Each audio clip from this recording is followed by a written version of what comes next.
Bonsoir, voici les titres de l'actualité de ce mardi 31 octobre. Naufrage du cargo italien Yevolison, transportant des produits chimiques toxiques à 20 km au large de l'île anglo-normande d'Aurigny. Très vive indignation des gens de mer, des politiques, des écologistes devant ce nouvel acte de pollution de la mer.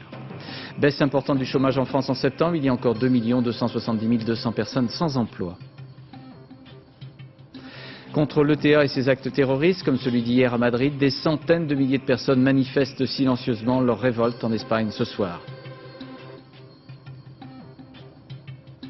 Dans 7 jours, l'élection présidentielle américaine, les sondages donnent une légère avance au républicain George Bush. Son rival démocrate, le vice-président sortant Al Gore, tente un dernier forcing. Rebondissement dans le dossier judiciaire du meurtre de Mme Marshall imputée à Omar Haddad. La phrase « Omar m'a tué » pourrait ne pas être de la main de la victime. Et puis en concert à Paris, ce soir et demain, Paul Simon avec un nouvel album, You Are the One.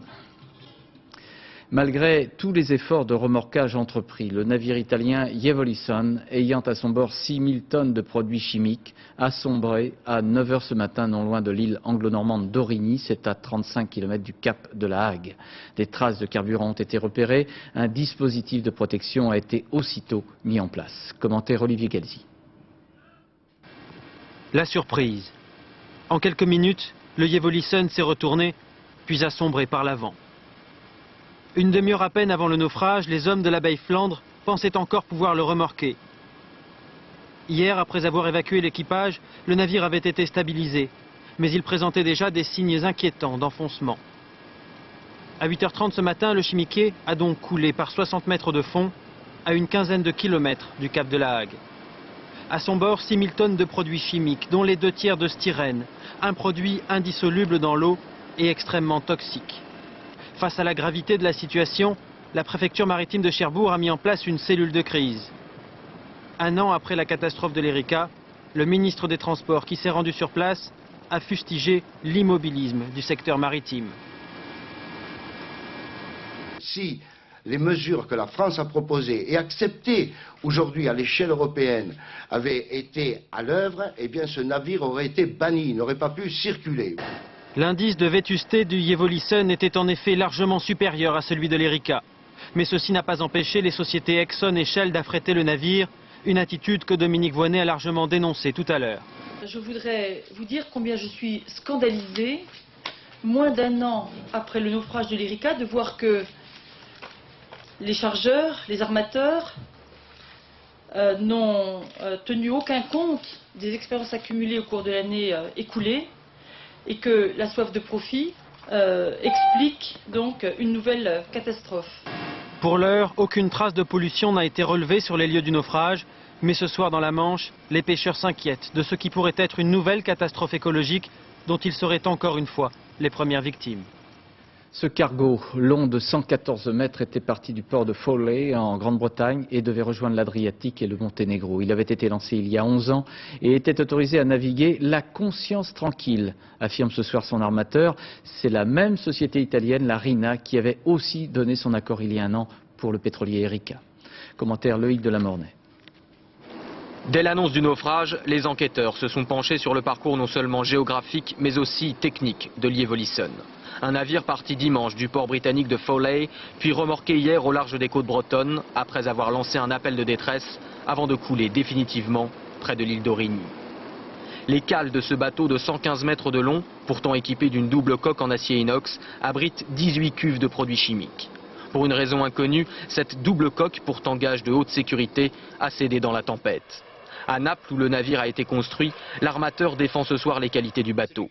Un chimiquier lancé en 1989 par une compagnie familiale qui possède 18 autres bateaux de ce type, tous servis par des équipages exclusivement européens.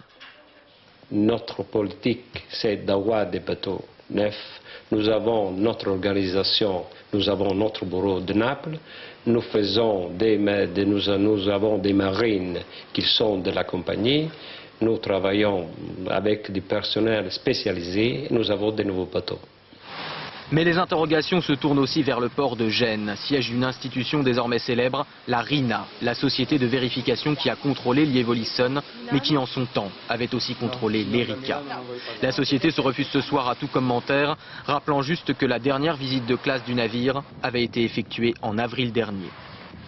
Tout cela concourt à conforter l'idée que la mer est devenue pour certains une poubelle.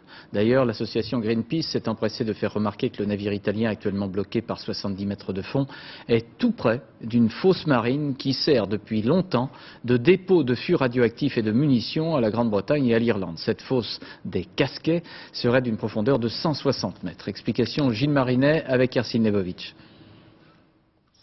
Par 100 mètres de profondeur, des fûts emplis de déchets radioactifs. À 15 km au nord-ouest du cap de la Hague, la fosse des Casquets a servi de poubelle nucléaire à la Grande-Bretagne. 28 500 containers immergés entre 1950 et 1963. Un endroit propice traversé de forts courants censés entraîner la pollution en mer du Nord. D'autres déchets chimiques seront déversés jusqu'en 1993 au mépris, parfois, de l'avis des membres de Greenpeace. En 1989, un navire en perdition, le Perintin, coulera, chargé de lindate, pesticides hautement toxiques. Aujourd'hui, l'organisation écologiste se demande si, devant la difficulté de sauver le Evolution, les autorités maritimes n'ont pas eu la tentation de l'abandonner dans une zone déjà contaminée. Nous sommes un petit peu suspicieux. Nous ne disons pas qu'il y a eu geste intentionnel. Nous demandons des explications. La marine a déjà fait savoir que ce n'était pas du tout le cas. Nous restons un petit peu suspicieux puisque les contacts que nous avions avec les autorités du port à Cherbourg montraient combien ils étaient ennuyés de devoir accueillir un bateau de ce type. Le ministre des Transports a répondu à Greenpeace. Il n'a jamais été question de couler le Evolution. L'enquête devra déterminer les circonstances du naufrage. Alors on se souvient de ce qui s'est passé l'année dernière, l'Erika qui avait fait naufrage le 12 décembre 1999 provoquant une marée noire qui n'est toujours pas finie. Ce matin ce sont des produits chimiques qui ont coulé avec Evolution, 6000 tonnes dont du styrène monomère qui est utilisé dans la fabrication du polystyrène. La compagnie Shell, responsable de cette partie de la cargaison, affirme qu'il n'y a pas d'effet néfaste sur l'environnement marin mais des risques de nocivité pour la santé humaine. Explication Florent Muller et Hélène Hugues. De l'isopropanol, du méthyl-éthylcétone et du styrène, rassemblez 6000 tonnes de ces produits toxiques, placez-les à 35 km des côtes françaises, voilà à quoi ressemble le Evolution. Un petit point qui pourrait devenir une flaque dangereuse de styrène. C'est un toxique modéré, comme tout, il ressemble beaucoup au solvant aromatique, par exemple, comme il ressemble au toluène. Ça donne des maux de tête, des fatigues, un peu quelquefois de la dépression. Et puis, vous avez, c'est un irritant de la peau et des yeux, bien sûr, et puis des bronches. Il est biodégradable aussi, au contraire des goudrons de l'Erika, c'est-à-dire que même dans l'environnement, il va en quelques jours, voire en quelques semaines, disparaître de l'environnement. Un produit volatile donc et qui ne devrait pas se répandre à la surface de l'eau. Sur un rayon de quelques centaines de mètres à quelques kilomètres, il va y avoir une pollution importante avec destruction probablement des poissons, des algues ou des éléments vivants dans ce périmètre. Mais c'est tout, quoi. Ça va s'arrêter là. Et c'est déjà bien suffisant car les écologistes craignent pour l'équilibre de cette zone particulièrement riche. Ce genre de produits et leurs effets sur les mammifères marins, sur les oiseaux, on sait quoi qu'il en soit que ce sont des produits qui sont potentiellement corrosifs. Donc un contact direct pourrait être très très dommageable vis-à-vis de ces animaux. On pense notamment aux oiseaux migrateurs qui sont en train de fréquenter la zone à l'heure actuelle et qui en cas de contact avec ces produits pourraient être très très gravement touchés. Mais il faudra encore quelques semaines pour mesurer pleinement l'ampleur des périls. Alors, faute d'avoir empêché ce naufrage et craignant, malgré tous les propos rassurants, des conséquences pour l'environnement, c'est vers l'absence de réglementation que l'on se tourne.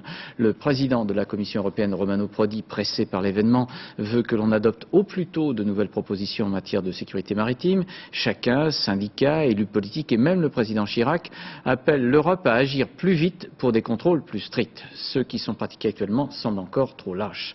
Reportage Olivier Sioux et Michel Hiver. D'après les messages sécurité de Jobourg, il coule. L'information vient de tomber au Cross-Corsen, le Evolution est en train de sombrer. Chaque jour, 150 navires transitent par le rail d'Ouessant, quasiment sous les fenêtres du Cross, qui depuis longtemps a bien d'autres armes qu'une paire de jumelles pour surveiller un trafic maritime particulièrement intense. La Manche représente 25% du trafic mondial des navires de commerce, ce qui représente dans le rail d'Ouessant chaque jour 250 000 tonnes d'hydrocarbures de cargaison, 130 000 tonnes de produits chimiques et 20 000 tonnes de gaz tous les jours devant Ouessant. Les gens du Cross sont donc un peu les contrôleurs aériens de la mer. Toutes sortes de navires passent par ici, signalés par un triangle orange, lorsque leur état ou leur cargaison représente un danger. Connaître cette dangerosité n'évitera pas forcément l'accident, mais pour prendre un maximum de précautions, le contrôleur dispose en quelque sorte du pédigré de chacun. Un fichier informatique qui nous permet d'avoir tous les rapports des différentes inspections qu'il y a eu à bord. Et donc il y a ce qu'on appelle un target factor qui nous donne une qualité d'inspection, si le bateau est bien coté ou mal coté. Le Yevolison avait un target factor de 35 sur 50, une mauvaise note. Le préfet maritime aurait pu théoriquement l'obliger à mouiller dans un port, mais les textes d'application de cette nouvelle prérogative ne sont pas encore publiés. Et pour une réglementation plus draconienne, il faudra attendre. Ce sont des décisions de long terme, comme celle que la France a proposée à l'Organisation maritime internationale, de retirer du service les bâtiments qui présentent un risque excessif pour l'environnement. C'est autre chose. Ça, vous comprenez bien qu'un an après l'ERICA, personne ne pouvait espérer qu'une réglementation de portée internationale soit entrée en vigueur. En attendant, au Cross Corsen, un point rouge sur la carte signale désormais ce qui risque bien d'être la position définitive du Yevolison. Le président Chirac se rend demain sur place à Cherbourg, mais cet après-midi à l'Assemblée nationale, l'opposition n'a pas ménagé ses critiques, estimant que la responsabilité du gouvernement était engagée, ce qui a provoqué une très vive réaction de M. Jospin. Au Palais Bourbon, compte rendu de séance, Javi Taber et Patrick Desmully. Le visage fermé, celui des mauvais jours pour le Premier ministre. À l'Assemblée, toutes les questions ou presque portent sur le naufrage du Yevolison. Symboliquement, Lionel Jospin lui-même répond à la première d'entre elles. Longue énumération des moyens mis en œuvre sur place, puis le ton monte. C'est de l'action pratique et vous appelez ça du blabla. Mettez votre combinaison, monsieur le député, et rendez-vous sur place, à la nage peut-être. L'opposition accuse le gouvernement de négligence. Les Verts ne sont pas plus tendres. Quelques minutes plus tard, nouvelle passe d'armes lorsqu'un député RPR fait allusion au scénario selon lequel le navire en détresse aurait été volontairement coulé dans une fosse sous-marine.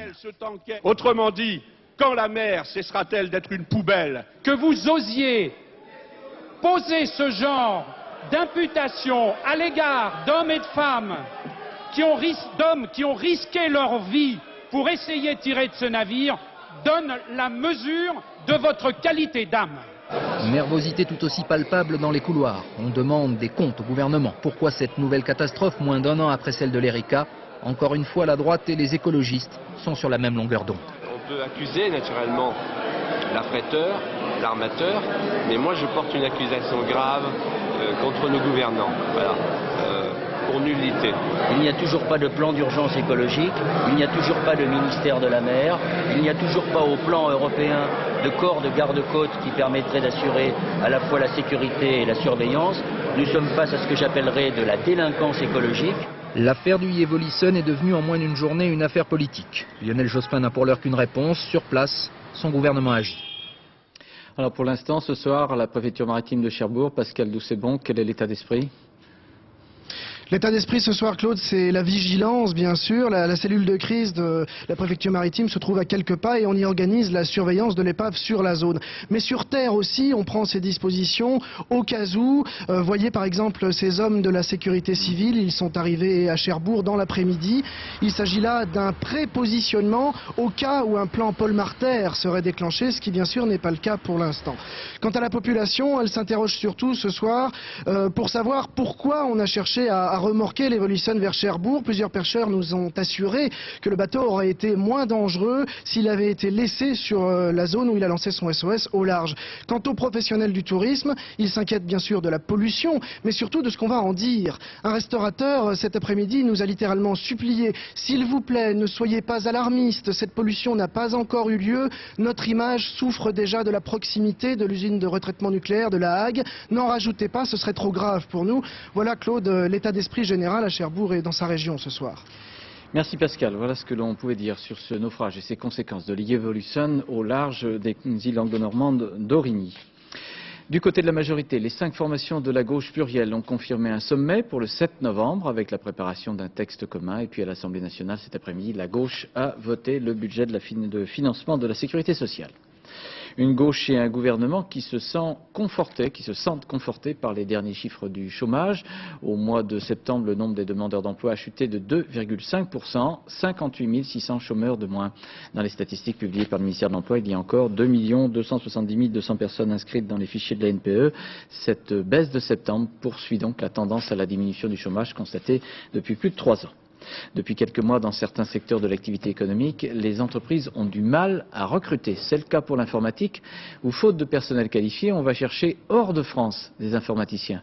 Le ministère facilite alors leur venue, car il est urgent de combler des vides, comme le rapportent maintenant Émilie Lançon et Didier Dahan. Nous sommes dans une société d'informatique. Si les bureaux sont à moitié vides, c'est normal. L'entreprise compte embaucher 250 personnes cette année, près de 4 chaque semaine. Impossible de les trouver tous en France. Indiens, malgaches, marocains, le recrutement est donc international. Patrick est québécois et s'il est venu travailler en France, c'est qu'il a de bonnes raisons. Au Canada, les très chanceux ont 3 semaines de vacances et on fait de longues heures, tandis qu'ici, on fait aussi de longues heures. Par contre, avec les 35 heures, ça tombe à presque 8 semaines de vacances actuellement, ce qui est pas mal, c'est loin d'être négligeable. Et pour trouver ces perles rares, rien de plus simple. Il suffit de surfer sur Internet, des CV affluent des 4 coins du globe. Mais même s'il y a des candidatures en masse, ce n'est apparemment pas suffisant. Les patrons s'arrachent les cheveux. Aujourd'hui, le déficit d'informaticiens en France augmente. On dit qu'il en manque 25 000 actuellement et que dans 3 ans, il en manquera 65 000. Donc il est clair qu'Aston aujourd'hui est positionné sur le marché de l'e-business et que donc on a une croissance très forte. Et que donc aujourd'hui on n'arrive pas à trouver suffisamment de monde pour honorer tous les contrats qu'on a réalisés. Pour donner un coup de pouce aux employeurs, le ministère de l'Emploi a décidé de faciliter la venue d'informaticiens étrangers. Anthony est malgache, il a pu commencer à travailler tout de suite. J'ai un CDD de 3 mois chez Aston et après les 3 mois, donc normalement si la préfecture m'autorise à travailler, je peux avoir un contrat CDI en fait, indéterminé. Mais les ingénieurs étrangers ne suffiront pas. Pour éviter que la pénurie ne s'aggrave, le gouvernement entend faire un effort particulier sur la formation dans les 5 ans. Sur les 35 heures, le secrétaire d'État à l'Industrie, Christian Pierret, reprend à son compte un sentiment exprimé il y a déjà quelques jours par Laurent Fabius. Le gouvernement va vers un assouplissement de la réduction du temps de travail dans les PME. Et puis sur la politique en général du gouvernement, la droite a l'intention de déposer une motion de censure prochainement. En Espagne, c'est une très large majorité silencieuse qui manifeste ce soir à Madrid, mais également dans de très nombreuses agglomérations. Rassemblement pour protester tout à la fois contre les actes terroristes menés par l'ETA. Hier, je vous le rappelle, en plein centre de la capitale, une voiture piégée a provoqué la mort de 3 personnes, dont un juge à la Cour suprême. 66 personnes ont été blessées.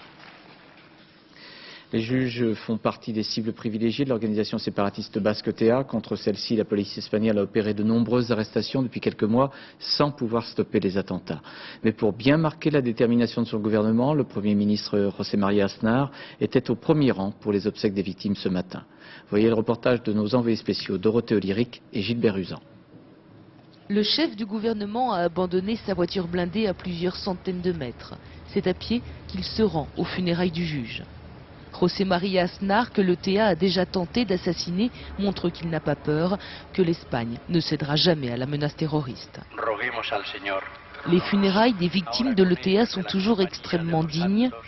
Le dernier hommage est rendu au juge Querol, 69 ans, et à son chauffeur, sans un cri, juste une immense souffrance silencieuse. Le juge Varela était un ami du juge Querol, lui aussi est protégé par un garde du corps.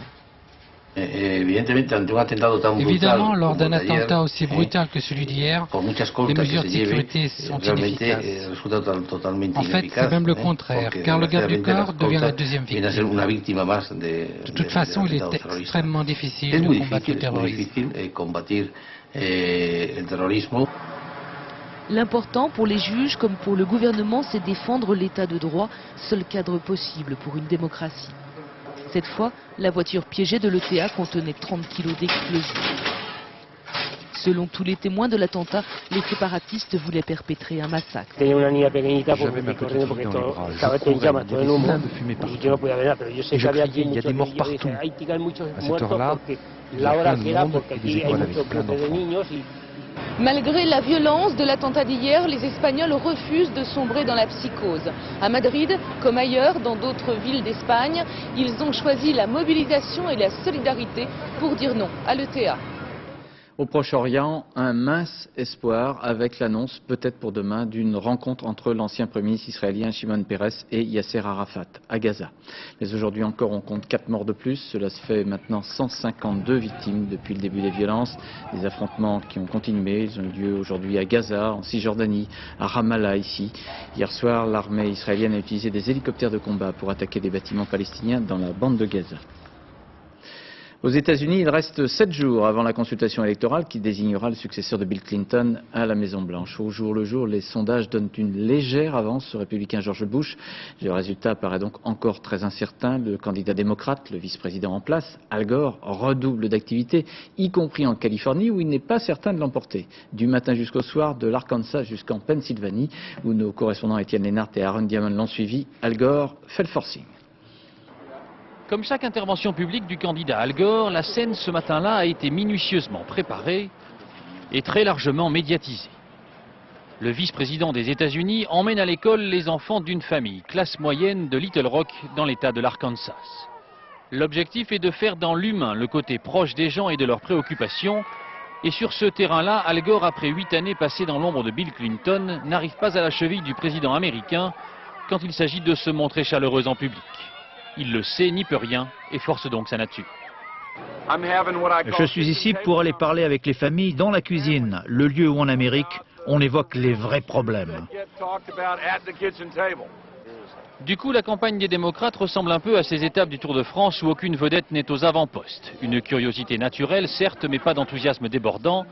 Même le vendeur d'objets souvenirs avouant avec malice que Bill Clinton continue d'être une valeur sûre et que tous les produits Monica Lewinsky sont depuis belle lurette épuisés.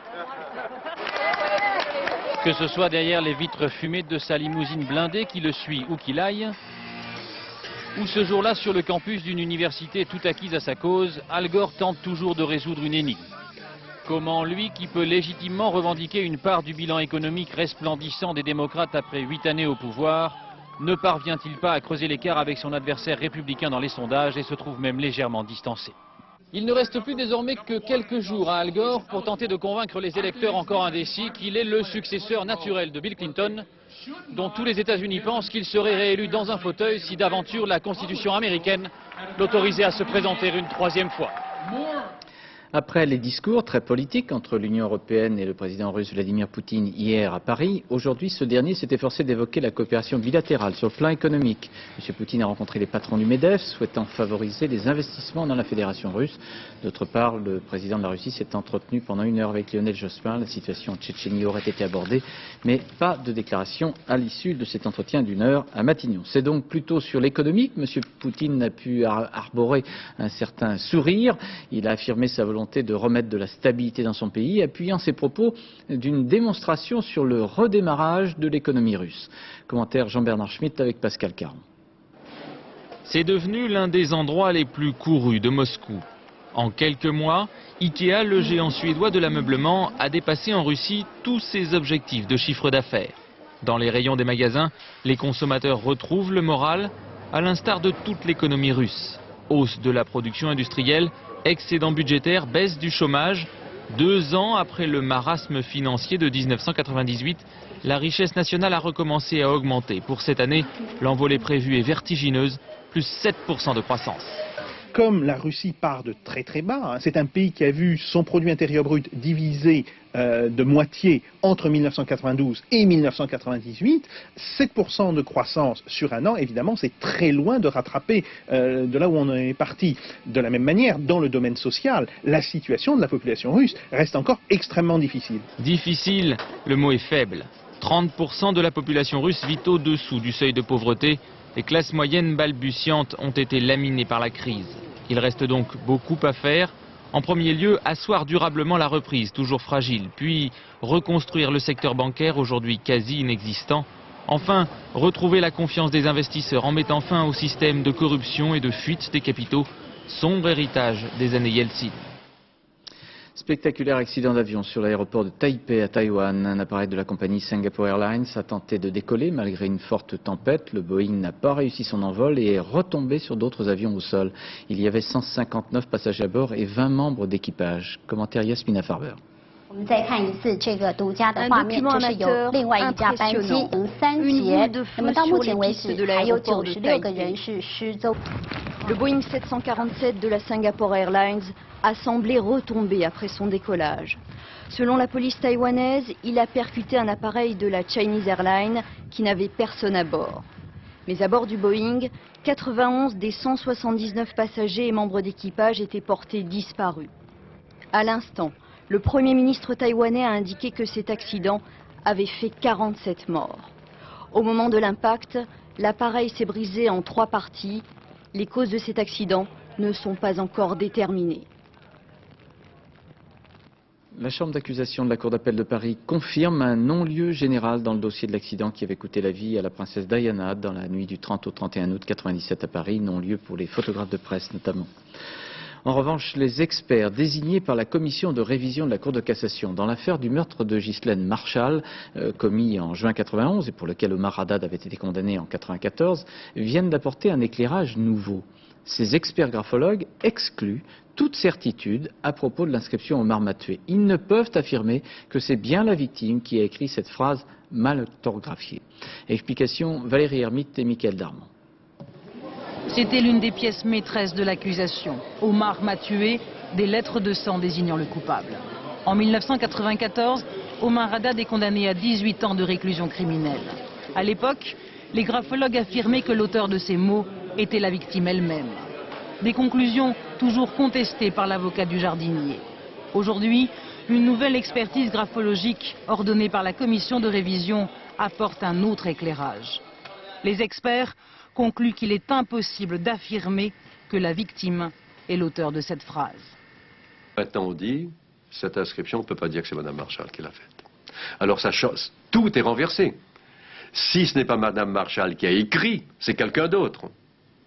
Et ce quelqu'un d'autre est un familier qui accuse Omar, parce qu'il connaît l'existence du jardinier. Donc ça ne devient plus une accusation, ça devient une manipulation. Aujourd'hui, Omar Haddad a retrouvé un peu de son sourire. En liberté conditionnelle depuis 2 ans, il dit n'attendre qu'une seule chose, que son innocence soit officiellement reconnue. Je suis bien dans mon travail, je suis bien avec les gens de la rue et tout, mais c'est vrai, dans ma tête, c'est encore toujours derrière le barreau, parce que c'est vrai, c'est quelque chose et m'a dégagé ma vie et mes enfants et toute ma famille, là, parce qu'on ne peut pas vivre avec des choses pareilles, c'est pas possible. La commission de révision qui instruit à nouveau l'affaire attend d'autres expertises pour décider si oui ou non Omar Haddad doit être rejugé un jour. L'avocat toulousain et ancien juge d'instruction Yves Bonnet, qui avait disparu à Chambéry depuis 1 mois, a été retrouvé, soupçonné de détournement de fonds. Cet avocat, arrêté à Bordeaux, a été entendu par un juge à Toulouse ce soir et écroué. Et puis l'un des anciens avocats du financier du RPR, Jean-Claude Méry, Maître Alain Guillou, vient d'être suspendu à titre provisoire par le Conseil de l'Ordre de Paris.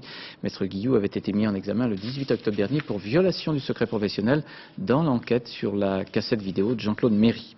Enfin, interpellation aux Antilles du meurtrier présumé de Mélanie Dupressoir, cette étudiante de 21 ans assassinée le 23 août dernier à Gap, dans les Hautes-Alpes. À Lille, devant le tribunal correctionnel qui examine le dossier Festina du dopage constaté lors du Tour de France 98, c'est le président de l'Union cycliste internationale lui-même qui était interrogé aujourd'hui. Le néerlandais Hein Verbruggen ne se sent pas responsable, il est d'ailleurs partie civile, il a cependant reconnu un dopage généralisé, semblant le découvrir. À Lille, pour France 2, Dominique Verdeillan et Alain Poirier. Hein Verbruggen se présente comme une victime du dopage. L'image du cyclisme a souffert, dit le président de l'UCI. Pourtant, aux yeux de certains prévenus et témoins, l'homme apparaît comme complice d'un système, un procès d'intention qu'il n'apprécie guère. J'ai la conscience tranquille, dit-il. En 5 ans, on a investi près de 2 millions de francs dans la lutte antidopage. Verbruggen au sommet de la hiérarchie, mais loin des réalités du peloton. Le dopage, il l'a appris dans la presse en 93. C'est la presse aussi qui l'informe qu'en 97, le champion du monde Laurent Brochard avait été contrôlé positif et sauvé par un certificat médical antidaté. Conseiller en marketing, Verbruggen répond en fin politique. Il minimise. Pour lui, il y a peu de tricheurs et les premiers responsables, ce sont d'abord ceux qui se piquent, les coureurs. Il a le choix de le dire oui ou non.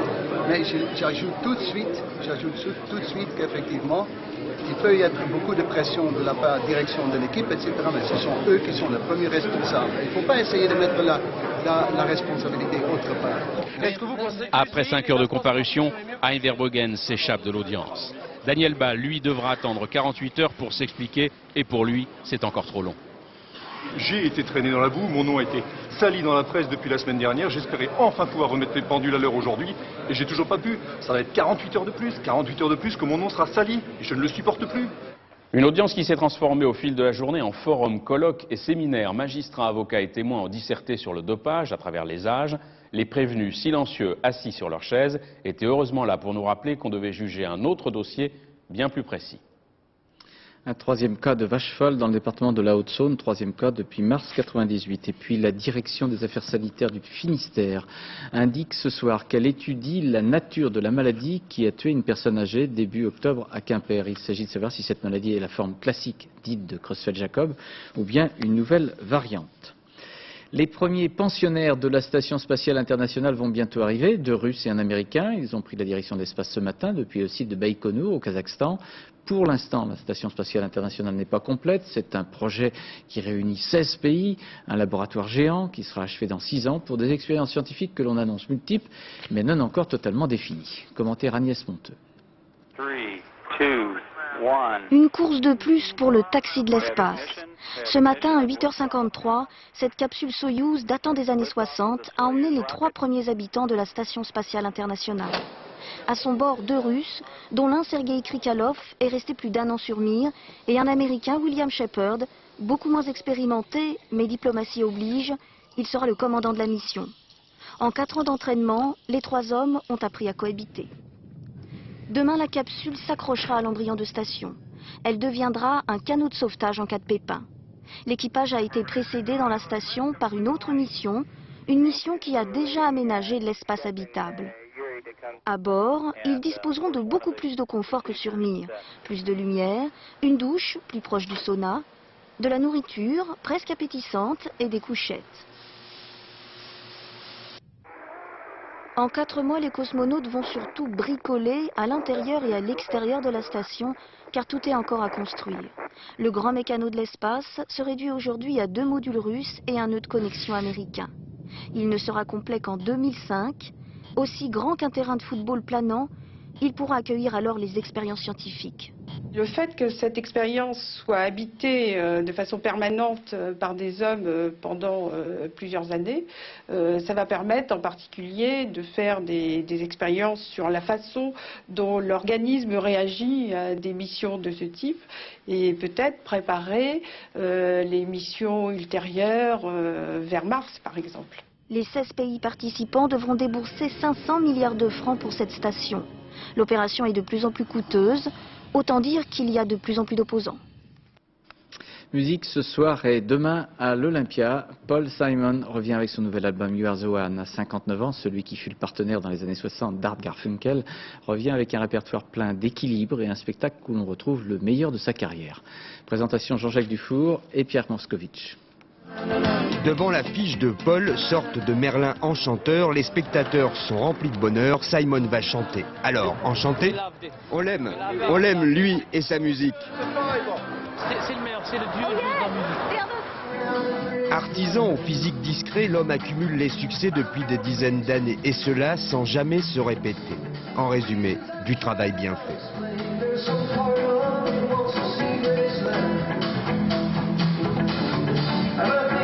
Un peu empâté, ça c'est la longévité, mais la voix toujours posée, l'homme dégage une impression de sérénité.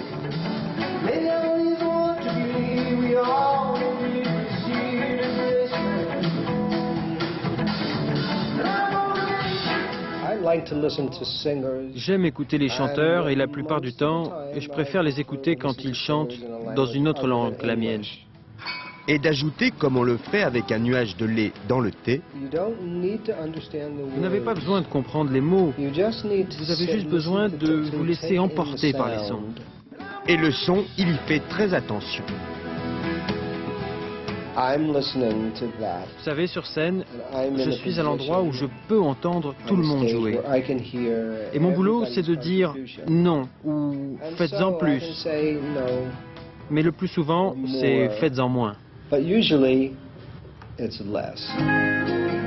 Effacé, parlant avec beaucoup d'humilité, on sent qu'il n'est pas là pour frimer, ni même pour empocher de gros cachets.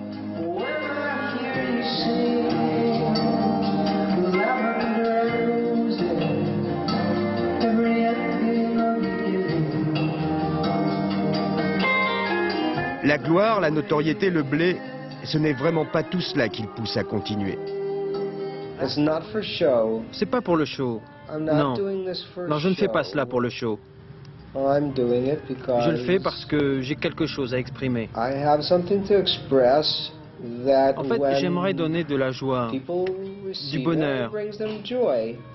Et si je ne leur donne pas de la joie, mais seulement un moment d'excitation, alors c'est que j'aurais échoué dans ce que je voulais faire. Rebelle discret, Paul a donc décidé de ne pas profiter de ses lauriers. Il continue de chanter.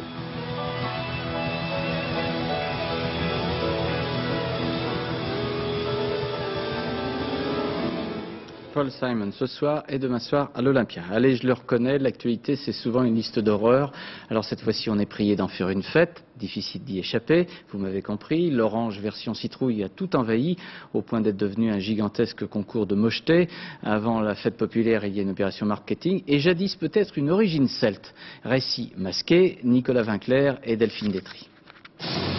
On peut raconter ce qu'on veut, mais l'histoire d'Halloween commence là où vos achats se terminent, autrement dit, au tiroir-caisse. Les tarifs de jour vous font peur? On raconte volontiers que la nature a horreur du vide. Eh bien, les commerçants, c'est pareil. Octobre était un mois désespérément creux, Noël étant loin devant, et que voulez-vous, il faut vendre. Il y a 6 ans, une grande enseigne du jouet décide de remettre Halloween au goût du jour, et la surprise, c'est un raz-de-marée. Les jeunes, gavés de films et de culture américaine, en redemandent. Moi, j'aime bien Halloween c'est parce que j'aime bien faire peur aux gens, j'aime bien quand ils me font peur. Les consommateurs n'attendaient qu'une chose, qu'on se mette à l'heure américaine. Au fond, les commerçants avaient un joli temps de retard. Avec Halloween, ils dormaient sur un joli tas d'or, sans même le savoir. Il y a un petit peu de ça, voilà, il y a un petit peu de ça. Donc je pense qu'on s'est réveillé malgré tout dans les premiers, donc on n'a pas dû dormir trop longtemps. Mais c'est vrai que les consommateurs attendaient surtout une offre produit originale et amusante. Mais là où tout le monde s'est fait surprendre, c'est que ce qui n'était au départ qu'une occasion pour faire du business est devenu à la vitesse de l'éclair une authentique fête familiale et populaire. L'Église, pour tout vous dire, apprécie modérément, craignant que le diable avec tout ça ne prenne le melon, alors que finalement il suffit d'aller à Rungis pour s'en rendre compte. Tout cela n'est qu'un gentil complot pour nous refourguer des citrouilles. Depuis 3 ans, la production de citrouilles a augmenté de 30%. Aujourd'hui, on est à 30 000 tonnes, donc une croissance exceptionnelle en matière de fruits et légumes. Que le succès d'Halloween soit ou non une victoire de la World Company, ça au fond les jeunes s'en fichent. En tout cas, si ce soir ils frappent à votre porte, apportez-leur des bonbons parce que les hamburgers, c'est périssable. Voilà, bonne fête. Avant de refermer ce journal, je voudrais juste faire un rectificatif. Nous avons diffusé une photographie concernant l'actualité de l'arrestation de l'ancien avocat Yves Bonnet, ancien juge d'instruction. Cette photo ne correspond pas à l'identité de cet avocat et nous nous excusons auprès de celui qui a été ainsi mis à l'antenne. Je vous rappelle l'actualité concernant le naufrage du cargo italien Yevolison, transportant des produits chimiques toxiques à 20 km au large de l'île anglo-normande d'Aurigny. Très vive indignation des gens de mer, des politiques. Madame Voynet dénonce l'irresponsabilité des armateurs et des chargeurs qui n'ont tenu aucun compte des expériences accumulées au cours de l'année écoulée. Les écologistes protestent également devant ce nouvel acte de pollution de la mer.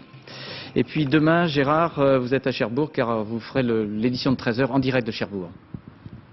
Oui, édition spéciale à partir de Cherbourg pour vivre avec les habitants de la Manche eh bien, cette catastrophe écologique. On ira voir les pêcheurs, on ira voir les habitants évidemment. On sera sur l'île d'Origny, de la petite île dont vous venez de parler, Claude, pour voir aussi comment on réagit par rapport donc à ce naufrage du cargo italien bourré de produits chimiques. On sera également du côté du CROSS, c'est-à-dire le centre opérationnel de surveillance et de sauvetage, pour voir comment tout ça fonctionne ici, car la grande nuit ici, la nuit qu'on va passer, c'est une nuit de questions. On va essayer de répondre à toutes ces questions. Que va-t-il se passer demain? Est-ce que oui ou non la pollution va se déclencher? Tout ça est dû en partie aussi au mauvais temps. On attend encore un vent de 90 km/h ici. La météo est pas très bonne et selon cette météo, tout dépendra des interventions qui seront faites sur le bateau demain matin. Toutes nos équipes seront dès l'aube dans la Manche ici pour les reportages. Merci Gérard. Pour la météo, c'est dans quelques secondes avec Isabelle Martinez. 0h50, Jean-Claude Rodoux vous présente le dernier journal de la rédaction. Demain, dans les 4 vérités, Gérard Morin recevra Dominique Moisy, directeur de l'Institut français des relations internationales. Et puis donc à 13h, l'édition présentée par Gérard Rolls en direct de Cherbourg. À demain 20h. Bonsoir, merci.